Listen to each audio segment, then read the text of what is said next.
आधी रात में माँ की नींद खुल गई थी और बेटे को बहू के कमरे के बजाय अपने बिस्तर पर बच्चों की तरह आड़ा तिरछा लेटा हुआ पाकर आज फिर उसका दिल आशंकाओं से भर उठा था। बेटे के सर के नीचे एक तकिया लगा उसके माथे को सहलाते हुए वे धीरे से बुदबुदाई, अब तो कुछ परेशान सा रहता है। नहीं माँ, शायद माँ के स्पर्श से बेटे की कच्ची नींद भी खुल गई थी और वे करवट ले माँ के करीब आ गया था। पिछले महीने पति के गुजर जाने के बाद अब उसे भी गहरी नींद कहाँ आती थी। रातें तो यूं ही आंखें मूंद हल्की झपकियों में ही कट रही थी, ऊपर से बेटे की ये बेचैनी। आजकल जाने कब तो मेरे बिस्तर पर आकर सो जाता है। बहू से नाराज है क्या? नहीं माँ, किसी अबोध की तरह माँ से लिपटने की कोशिश करता इस सवाल को भी वह टाल गया। माँ ने वही बिस्तर से सटे मेज पर रखे तांबे के लोटे से एक घुट पानी पीकर लोटा वापस मेज पर रख दिया था और बिस्तर पर लेटने के बजाय एक तकिए का सहारा ले दीवार से अपनी पीठ टिका बैठ गई थी। फिर क्या बात है बेटा? कुछ भी नहीं माँ। माँ की गोद को छोटे बच्चों की तरह बाहों में भरने की कोशिश करता वे उसके हर सवाल को खारिज कर गया था। बेटा बता ना, मेरी बेचैनी तेरी बेचैनी देखकर मेरा दिल घबराता है। उसने बेटे का सिर अपनी गोद में रख लिया था। माँ की घबराहट महसूस कर बेटे ने अब खुद सोने या माँ के सो जाने का इंतज़ार करना छोड़ पीठ के बल लेट माँ के दोनों हाथ अपने हाथों में ले अपने सीने पर रख लिए थे। माँ, आपको याद है जब मैं बड़ा हो रहा था पापा ने मेरा कमरा अलग कर दिया था। आपके लिए हर कमरे की जिद भी तो तूने ही की थी, माँ ने उसे याद दिलाया था। हाँ, लेकिन तब आप मेरे सो जाने के बाद उस कमरे में आकर मेरे माथे को सहलाती, अक्सर मेरे बिस्तर पर ही सो जाया करती थी और सुबह मुझे अपने बिस्तर पर पाकर तू अक्सर मुझसे एक सवाल पूछा करता था, याद है? सोई गहरी रात में माँ बेटे भूली बिसरी बातें याद कर रहे थे।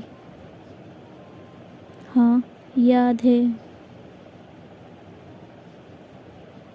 अच्छा तो बता, क्या पूछता था? सुबह की कही कितनी ही बातों को शाम तक भूल जाने वाले बेटे को बरसों पुरानी यह बात कहाँ याद होगी? यह सोच माँ मुस्कुराई थी। यही कि क्या आप पापा से नाराज हो?